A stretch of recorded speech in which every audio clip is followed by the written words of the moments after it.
tayo na... Gano'n ba to?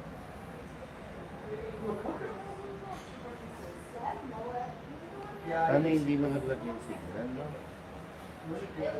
But I think pag nag-start yan, hindi naman.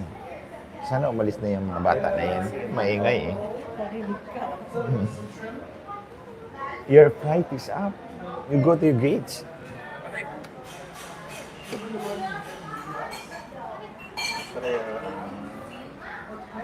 Basta kaya audio ko, sino tong nauna?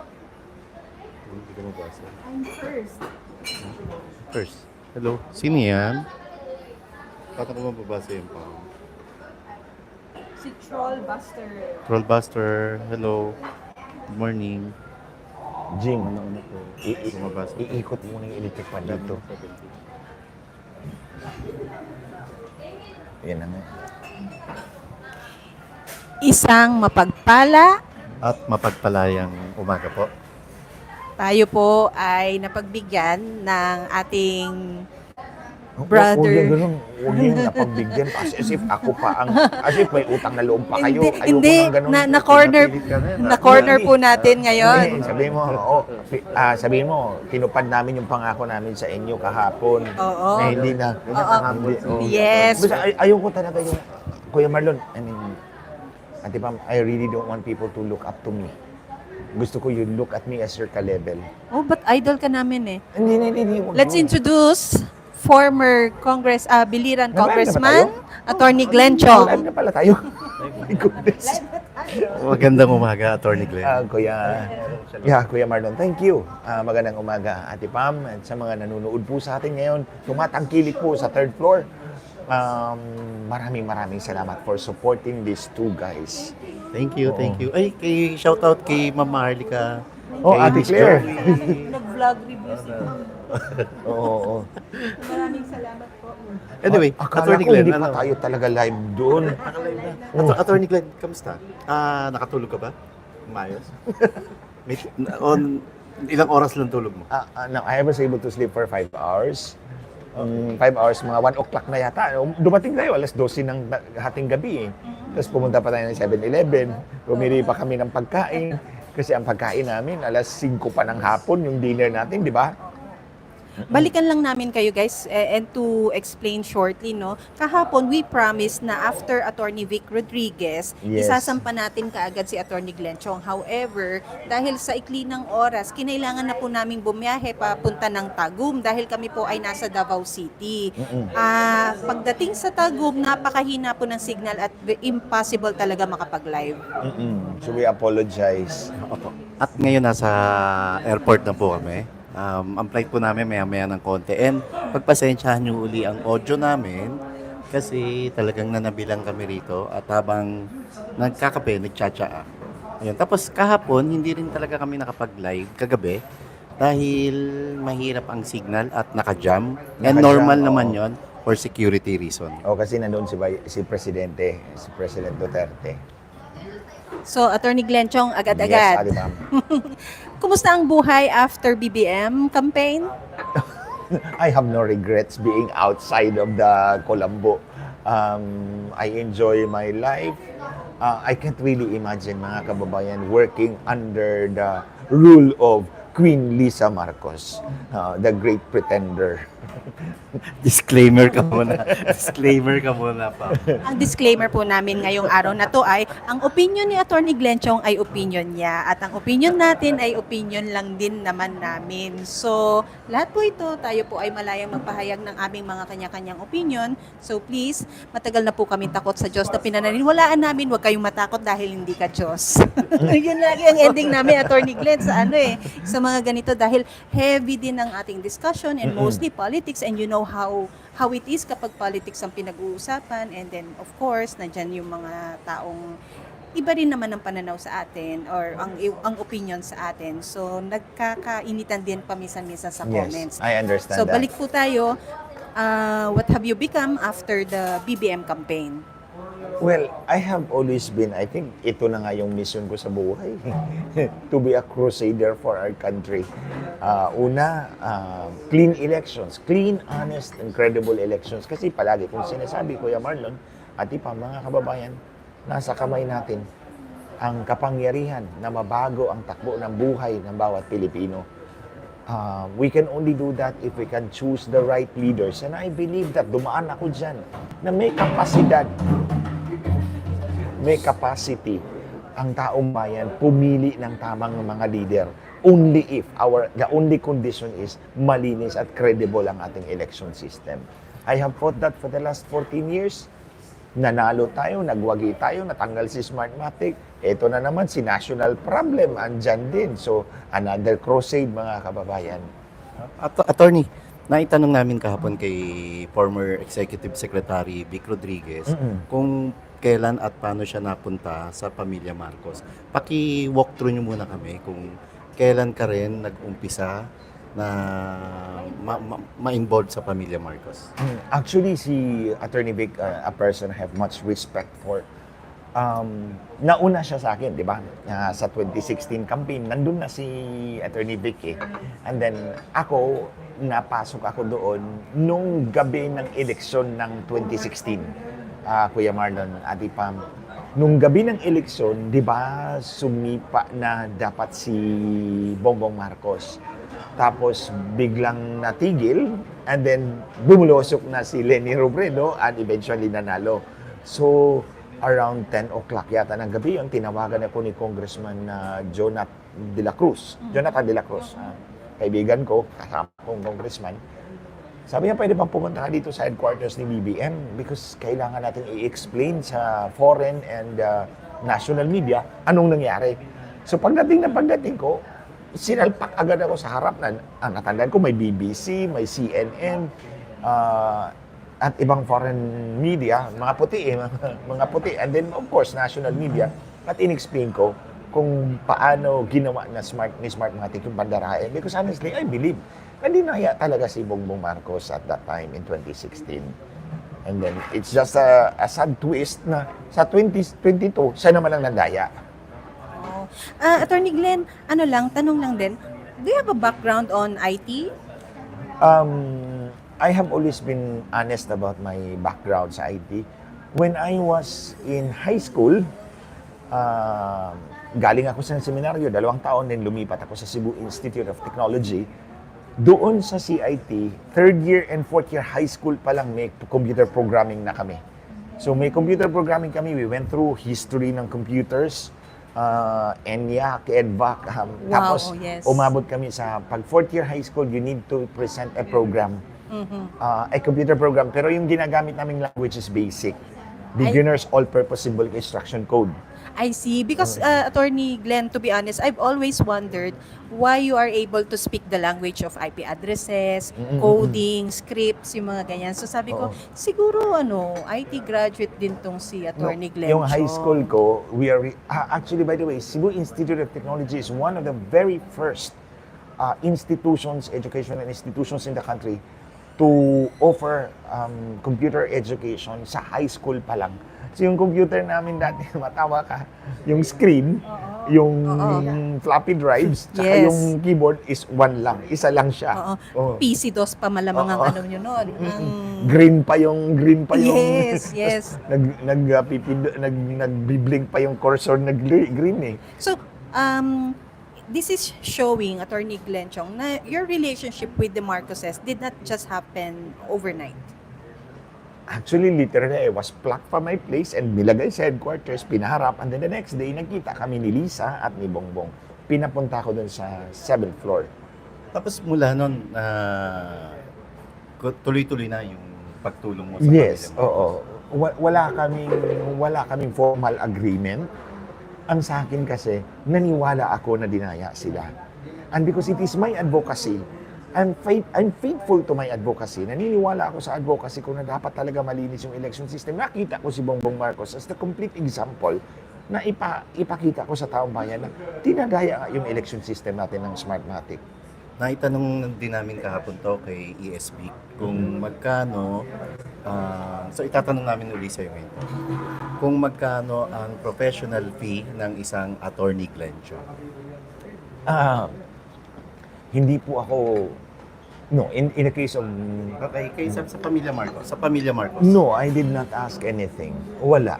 Because ang sa akin is, I am faithful to my advocacy. Ang akin kasi, Ate Pam, Kuya Marlon, mga kababayan, I am very careful na aakusahan ako ni Smartmatic na ginawa kong kabuhayan yung pakikipaglaban sa kanila. That is why, dati, nung hindi pa kinokontrol yung Facebook ko, umaabot ako ng 600,000 views. Minimum ko nga, 100,000 views every live. Pero did you realize it na hindi ko talaga minomonetize?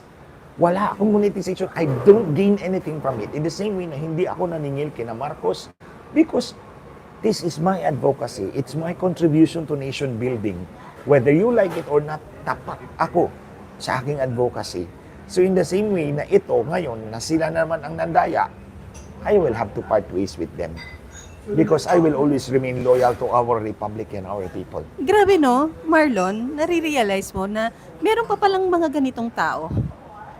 At magtataka ka, merong tao na tinulungan mo, pro bono ka, tapos at the end of the day, nung nakuha na nila yung gusto nila, bigla ka namang iiwan. Na tulad ng sabi ko dati, parang mga basahan na matapos gamitin pamunas sa mga dumi, bigla na lang itatapon. With that said, Attorney Glenn Chong, ano po ang realization na nagkaroon kayo sa pangyayari when your relationship with the Marcoses started to go sour? Actually, that's a very good question, Ate Pam, Kuya Marlon, mga kababayan.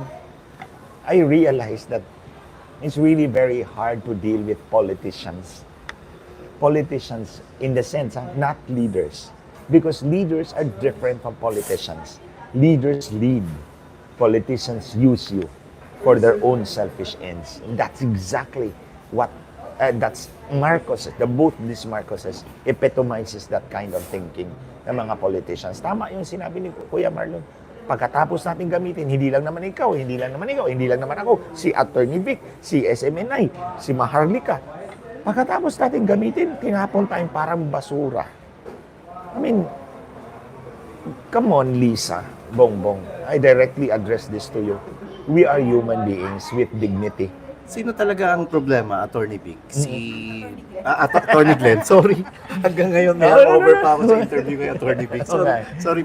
Well, Sino talaga may problema, Attorney Glenn? Si PBBM o si First Lady Lisa? Actually, silang dalawa may problema.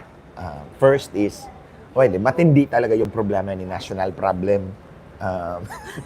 Di ba? That was a good one, ha? Oh, matindi talaga ang problema ni national problem. I mean, di ba, mga kababayan, Sampaguita is the national flower, Carabao is the national animal, Bangos is the national fish, si Lisa Marcos is the national problem.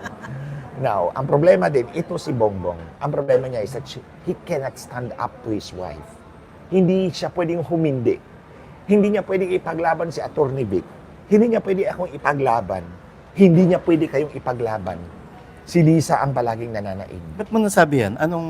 Pwede ka magbigay na halimbawa? Kung anong klaseng, kasi sa tono ng pananalita mo, nakikialam lagi si First Lady Lisa Araneta Marcos. Pwede mong i-share kung ano yung mga halimbawa na lalaman mo? Yung specific kong example is yung sa akin sarili.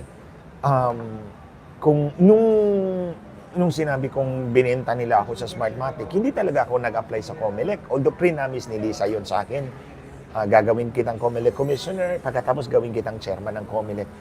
Yun, ang tingin ko doon, seryoso itong linisin yung election system natin. Because ako, walang ifs, walang buts. You have to get Smartmatic out. Linisin natin yung election system natin, gawin natin hybrid election system para magkakaroon talaga ng totoong pagkakataon ng taong bayan ang pumili ng tamang leader. Tapos, hindi nga ako nag-apply. Pina-apply nila ako. Tapos, binasura nila ako 3 times kasi 3 beses yung Comelec may appointment isang chairman, 2 commissioner. Tapos after that, nakipagkita sa akin may he rest in peace, si Hubert Ibarra at si Ivan Uy. Inoffer nila sa akin yung National Telecommunications Commission. Sabi ko nga, commissioner lang yan, assistant secretary lang rango yan, 1 rank lower than what I deserve, pero tinanggap ko kasi gusto ko nga dublihin yung free data ng mga tao. Malaking tulong yun eh. I know sa mga negosyante, sa mga estudyante, malaking tulong yun. Kaya kong brasuhin si Globe, si Dito at si Smart. Pero, tumawag si Ivan sa akin December 9, 2023. no, 2022, napirmahan na ni Presidente ang appointment mo. Pero bago yan, nung in-offer ng dalawa, nag-selfie kami nung tinanggap ko na. Nung tinanggap ko na, nag-selfie kami. Si Hubert ang nag-selfie, pinadala kay Lisa. Pinakita niya sa akin. Sabi niya, Lam, okay na. So the next morning, nagpasalamat ako kay Lisa. Boss, thank you for remembering me. Tapos, pinirmahan December 9. The next month, binawi. Sino pa naman ang may kapangyarihang bumawi at ibigay ni Bongbong, kundi ang asawa niya? Bakit daw binawi? Bakit daw binawi? Kasi, I just connected the dots, Kuya Marlon. Nagreklamo sila George Garcia. Bakit si Glenn Chong nilagay niyo dyan sa NTC? Kung dadayain natin yung election system, dadayain yung election data sa telco, mahuhuli tayo. So, binawi nila. Ba't mo nasabi yun? Ano kinalaman ni Attorney George? Well, sa pagkakaalam ko, sinabi ni George Garcia na anybody but Glenn Chong, ayaw niya akong malagay sa COMELEC kasi hindi niya ako kayang kontrolin. So, sa tingin ni George, hindi natin kaya si Glenn, so huwag niyong bigyan ng posisyon. Doon ko din nalaman, sa kay George din, sa kaibigan ko, na sabi niya, ang agreement nila, iuyusik nila ako sa DICT. Pero ayaw ni Ivan na nandun ako. So, di ba nga, yung mga may maitim na balak sa taong bayan, ayaw talaga akong nandun. So, tinapon ako sa labas. Attorney Glenn, once and for all, let's address the issue, no? You openly talk about being promised or offered the position sa COMELEC kapalit ng iyong tulong at pagtulong sa kanila na mailaban ng kanilang electoral protest, ano? Ang mabigat ba na porsyento ng iyong laban ngayon dahil totoo ba na ikaw ay bitter lang dahil hindi mo nakuha ang posisyon? I have survived 14 years fighting Smartmatic outside the Colombo, outside the establishment. And I survived fighting that way. And then, looking back, yung ginawa nila kay Attorney Vic Rodriguez, somebody I said I respect so much, yung ginawa nila kay Marlica. Actually, nung pinapili nila uli ako ng ibang posisyon may dala-dala si Hubert na listahan ng mga bakanting posisyon. Within COMELEC pa rin? Or? No, across the government. Kasi nung sinabi ko sa kanya, kakalas na lang ako. Sabi niya, wag, magkita tayo. And Kay First Lady Lisa mo to sinabi? no, kay Hubert. Kay Kasi si Hubert ang STC. inano sa akin. Pero kasama ko si Hubert sa techie group namin since 2016. So sabi ni Hubert, may listahan ako rito ng lahat ng bakanting posisyon sa gobyerno, pumili ka. And sabi ko, you just keep your list. Ang sabi ko nga I will not beg for crumbs. Because nasa isip ko na, I cannot imagine working under Lisa Marcos. Didiktahan ako at didiktahan. If we're talking on public service, ang amo ay ang taong bayan, hindi si Lisa Marcos. That I cannot. So sabi ko, sorry, I will not serve under this administration. Dumating ba sa point na nagkasagutan kayo ni First Lady Lisa Araneta Marcos? No, hindi. Hindi talaga kami nagkasagutan na yung as in personalan na nag-aaway, wala. Ba't mo nasabi yan na ayaw mo nang makatrabaho siya? Nakikita ko yung, at the time, nangyari na yung ginawa nila kay Attorney Vic Kilala ko si Attorney Vic, kasama ko yan And then nakita ko si Marlica, lumabas na, and very vocal about it, si Attorney Vic. Tapos, nakita ko yun, hindi lang naman, marami pa namang iba, meron pa akong isang kaibigan na gumastos talaga sa kanila. Yung palagi kong sinasabi na, sabi niya, alam mo, Attorney Glenn, matanda na to Ito yung nagbigay sa akin ng 100,000 nung pinapunta ako doon sa Guimaras. Kasi yung Guimaras, hawak ni Governor Raman Nava. Ileni siya. Ito naman si kaibigan ko, di ko lang pangalanan, si Manong, siya yung in charge ng Region 6. So syempre gusto niyang kunin yung Guimaras at may panalo si Bongbong. So pinapunta niya ako rito at pinaharap kay Governor Raman Nava kasi kasama kong congressman yan. So actually sinabi niya, Attorney Glenn, ano bang meron sa'yo? Si Lenny pumunta sa Guimaras, hindi hinarap ni Governor Raman Nava. Tayo pinapunta sa bahay. Sabi ko, magandang pakikitungo ko sa mga kasama kong congressman. Nung bata pa ako congressman ako, bata pa ako doon So, sabi siguro, punta doon, nakiusap ako kay Congressman Raman Nava. As in, I begged literally, kung pwede lang bitawan mo yung mga tao. Kami nang bahala mga panya kay Bongbong. At binitawan nga ni Governor Ramanaba.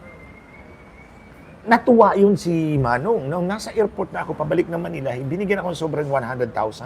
Sabi ko, Manong, pareho naman tayong sumusuporta kay Bongbong. Ipagawa mo na lang yan ng poster at streamer, okay na ako. So, sabi niya, sige, alam kong gumastos yun. Ito na, katapos ng eleksyon, sabi niya, Attorney Glenn, dati hindi ako humihingi ng birthday greetings, pinapadalhan ako. Ngayong presidente na humingi ako, hinindian na ako. Wala raw panahon. Sabi ko, ibang usapan talaga to.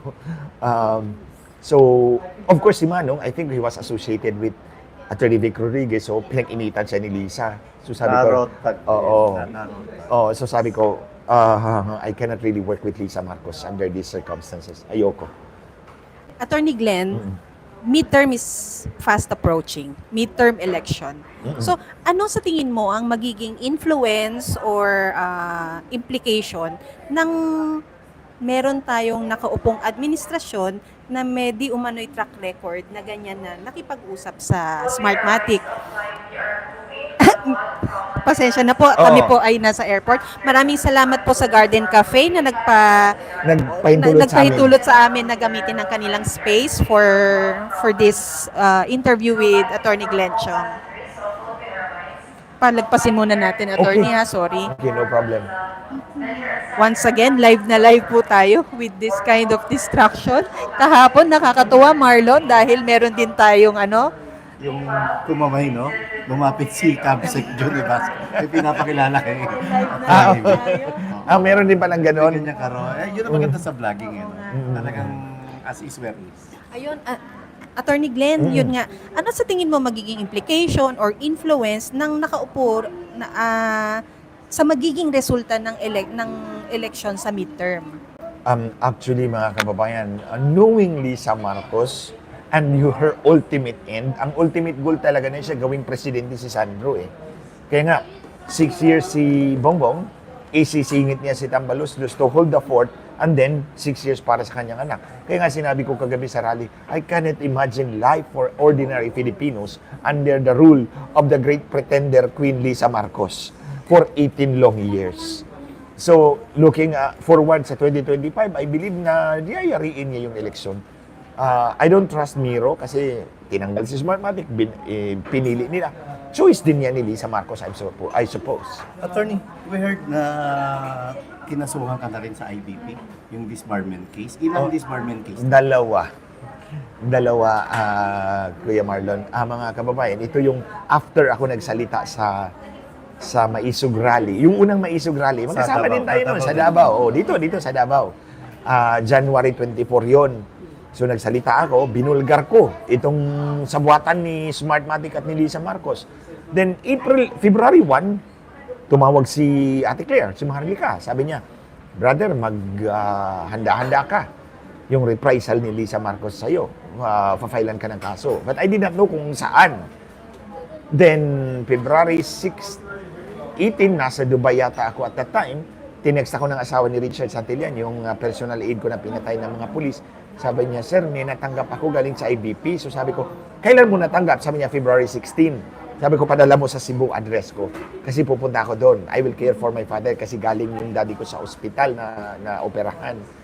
Tapos wala akong natanggap. Pagbalik ko ng Manila, March, sabi ng nanay ko, bago yung liwasan, sabi niya, mayroong natanggap ako sa IBP. Sabi ko, sige, padala mo rito. Then I found out, dalawang kaso ito. Actually, itong mga kasong ito, 2019 pa ito ipinail nung pagkapatay ni Richard Santillan.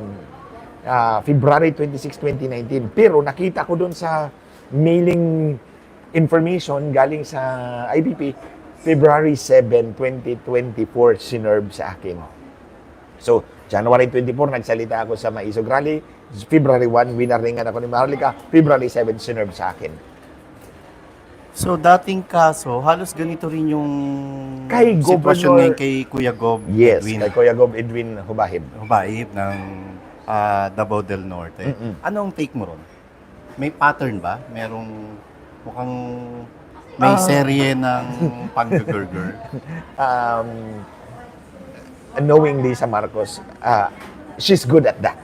yung mga panghahalungkat na mga kung ano-ano in order to harass you. But I'm not afraid.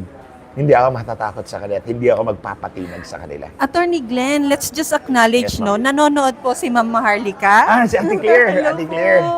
po. Thank you for supporting third floor. Thank you po. And she said, yeah, hey, let's end the Bangag admin. I think she would be the happiest person in the world if that happens. And it will happen soon. Naniniwala ka ba na bangag ang Pangulong Bongbong Marcos? Ang tapang. Frankly, yes. Ba't mo nasabi yan, Attorney Glenn? Since nakasama mo naman siya, may pagkakataon ba na nakaharap mo siya o nakausap mo siya na bangag siya sa ipinagbabawal na gamot? Not directly, but I suspect that he is or he was. Because sometimes yung sagot off tangent, I mean, malayo doon sa pinag-uusapan.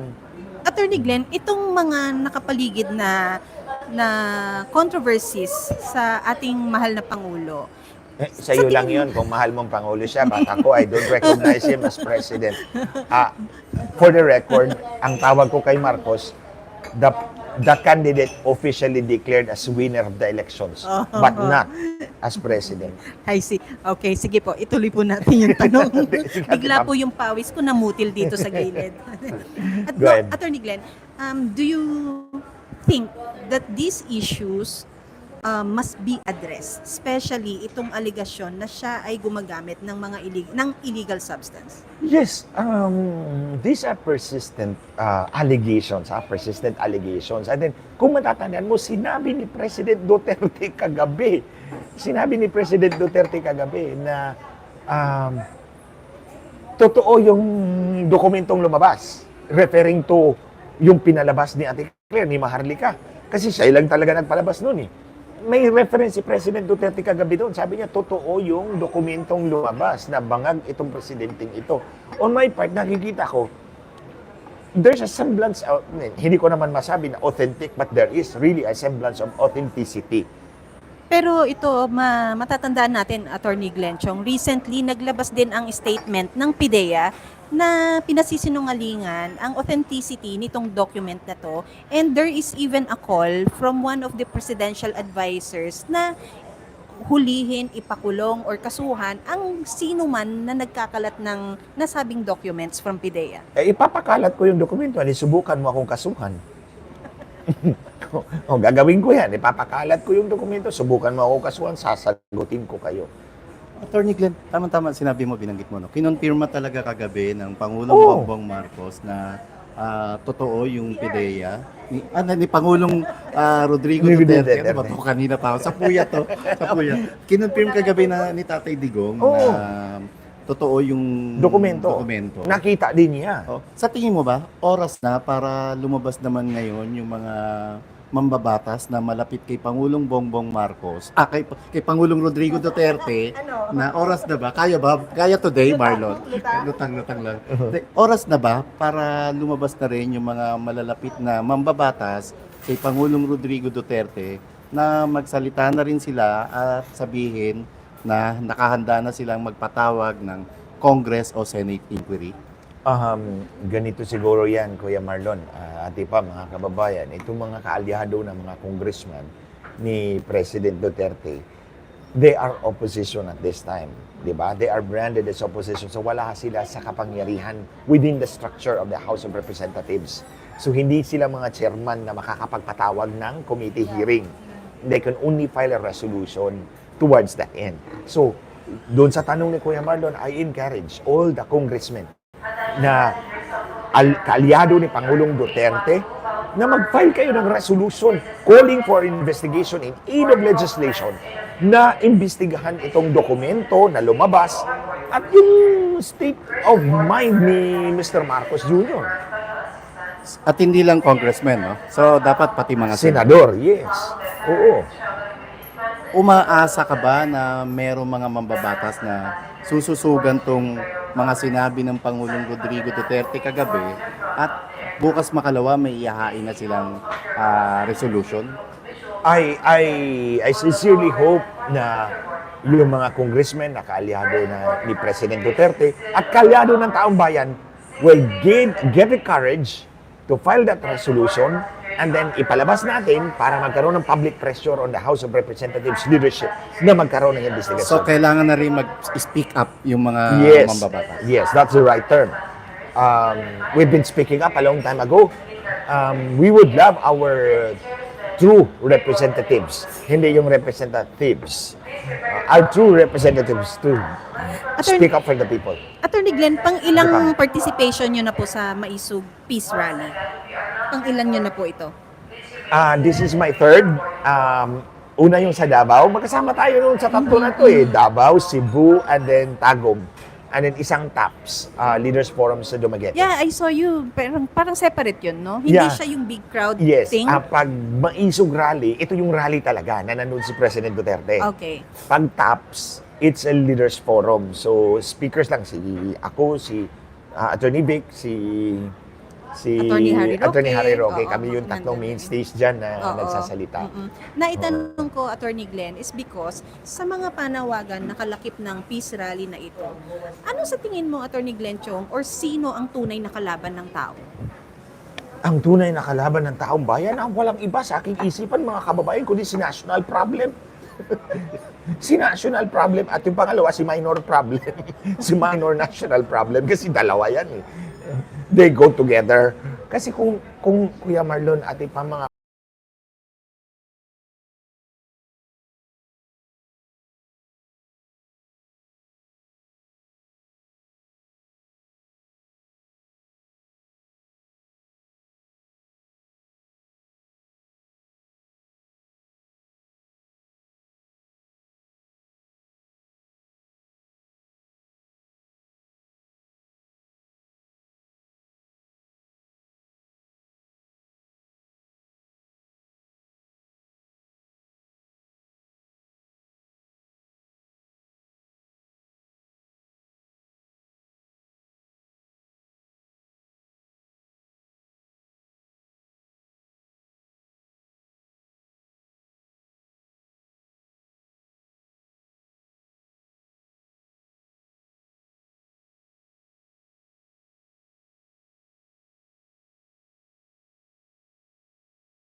Suppose nakinig si Lisa Marcos, walang TRO lumabas.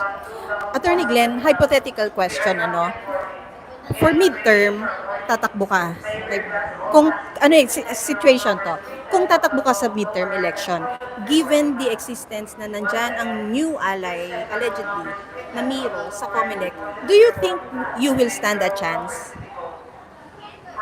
Ang sa akin, Ate Pam, Kuya Marlon, mga kababayan, when it comes to elections, I will not actively prepare for it. I will not actively seek it. But if by God's grace it comes, I will come to the point that I need to cross the bridge. I'll cross the bridge then. Sa mga pangyayaring ito na ang laki-laki ng responsibilidad na sa tingin namin ay nasa inyo ni former ES Vic Rodriguez, sa'yo, kay PRRD na supposedly dapat retired na, ano? Oo nga Pero eh. may pilit kayong pinaglalaban. Hindi nyo ba pinagdadamot ang mga sarili nyo sa pangangailangan ng bansa sa mga katulad ninyong leader? By saying na I will not actively seek it, I will not do this, do that. Ang hirap naman ang tanong mo, Ate Pam. Sabi ko sa'yo, Attorney Glenn, we will ask You know, the hard questions. I find that question very hard to answer. Yung, ipagdadamot mo ba yung sarili mo?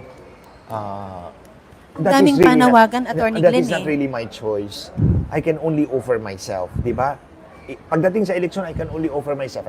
Like me or si Attorney Vic, we can only file a certificate of candidacy. But it's all up to the people to choose us. It's all up to you to help us to campaign. Hindi naman kaya na Attorney Vic yan, only son or ako. We need the people to stand up and fight. We need the people to help us. So, kaya nga ako, dumaan na ako dyan eh.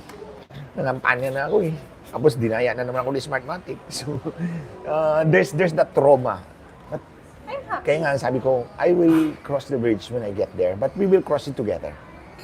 Sa pagkakakilala mo kay First Lady Lisa Araneta Marcos, yung tungkol sa extraction issue, Kidnapping? kidnapping case, kidnapping issue, Kidnapping, oo. Lisa Kids din siya. anong take mo rito? That was really kidnapping. Extraction, mga kababayan. I mean, Kuya Marlon, Ate Pam, mga kababayan. Extraction is the diplomatic term. To be more blunt about it, it's kidnapping. Kasi, ano yun eh, di ba sinabi ko, di ba they were armed with a order from the court giving Francis Chua the parental custody over the 4 children. So, ang normal na process, di ba tumawag si Lisa kay Louis ba yun? Luis, yung asawa ni Teddy Boy Locsin. Hi, Luis! Di ba? Attorney, It's me, Lisa. hindi ba ito ay possible creation ng isang AI? Itong audio na to? Si Lisa yun eh. Kilala ko yan. Hindi, Una-una ha, si Lisa yun. Boses ni Lisa yun. Pangalawa, she's fond of sending video messages. Kasi pinapadalan din ako niyan eh.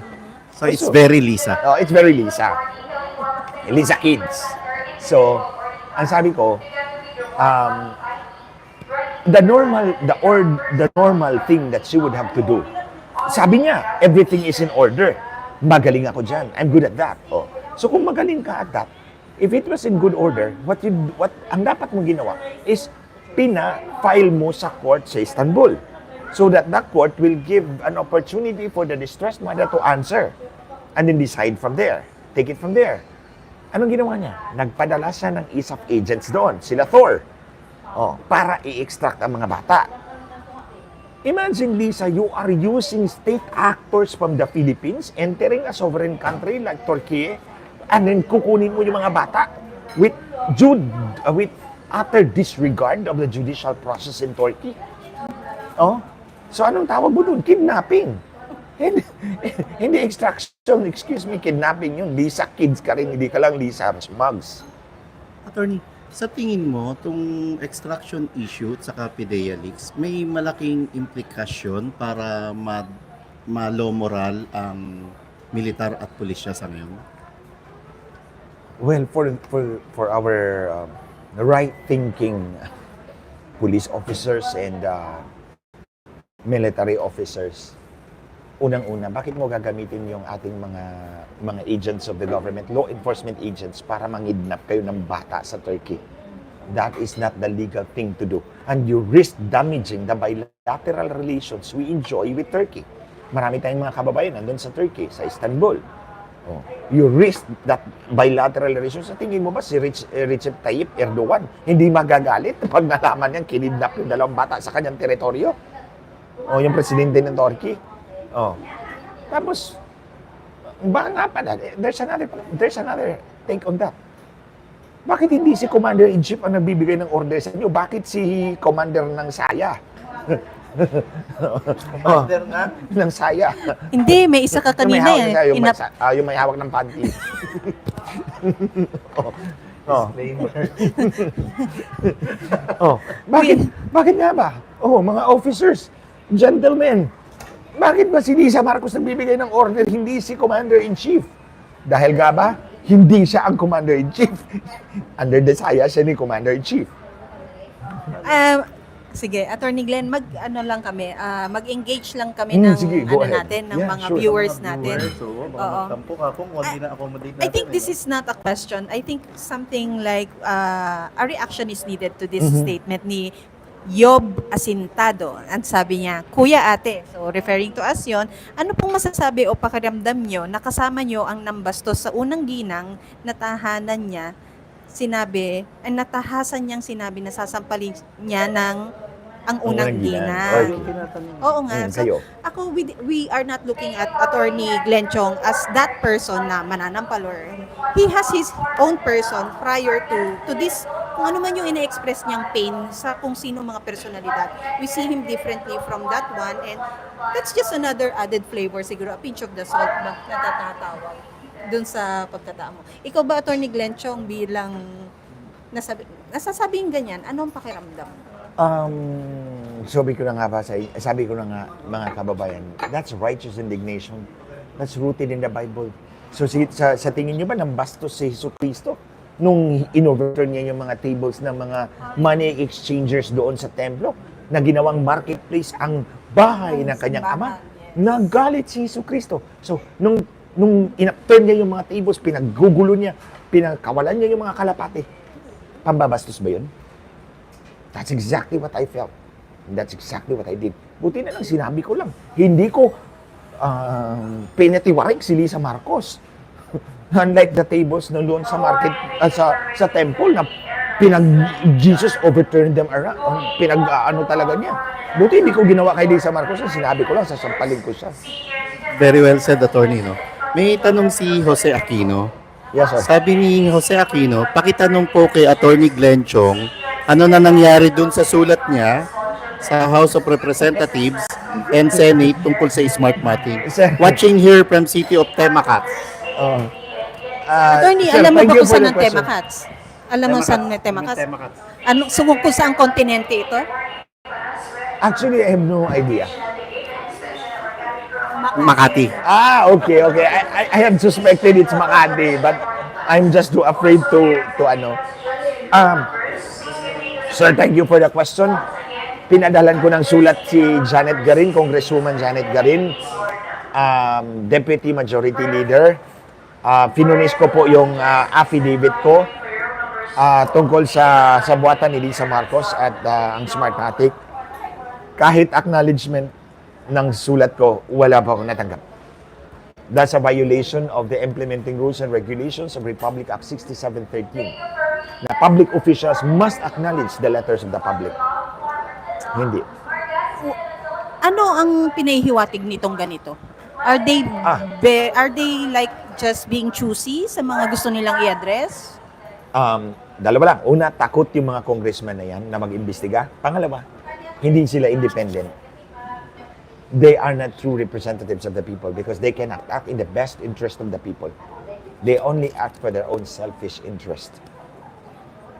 Why did you think na nasabi iyon ni Congressman Garin sa'yo? Na naging, na nabanggit ka niya or nagamit niya yung sitwasyon na yon para hiwatig ng kanyang boses?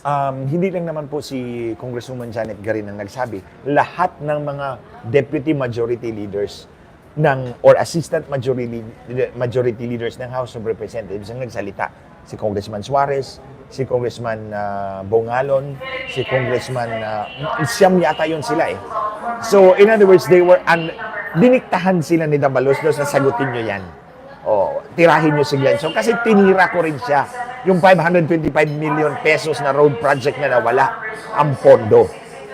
Attorney, patanong ni Home Spirit, ano ang hawak na alas ni FL sa tingin mo kay BBM o sa pamilya niya at kaya niyang pasunurin na parang tuta? That I am not anymore privy kung ano yung hawak ni Lisa sa kanya. Or siguro over the years, bongbong ang sa makita ko lang is that at that time na nagkakilala sila, si Bongbong was very depressed because he was kagagaling pa lang nung nung na-overthrow yung tatay niya. Okay. It was a very traumatic experience sa kanya. It was a very traumatic experience for him. So siguro he found Lisa strong-willed,